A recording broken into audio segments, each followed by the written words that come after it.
While logistics is important, logistics plays a vital role in keeping the global economy running smoothly. It enables businesses to operate efficiently by ensuring their products are delivered to customers on time and at the right place. This helps companies maintain customer satisfaction and strengthens their competitive edge. In addition, logistics also plays a crucial role in reducing costs, optimizing inventory levels, and minimizing waste. It's safe to say that without logistics, the world as we know it would come to a standstill.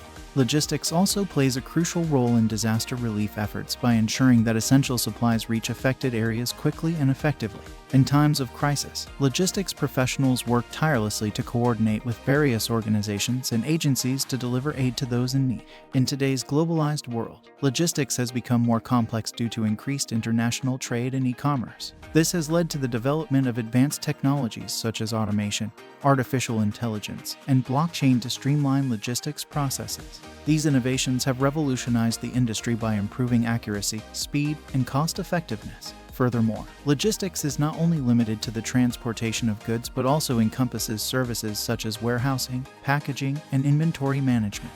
These services are critical in ensuring that products are stored properly and delivered optimally. With the rise of online shopping, there has been an increased demand for efficient last-mile delivery services, leading to the growth of companies specializing in this area.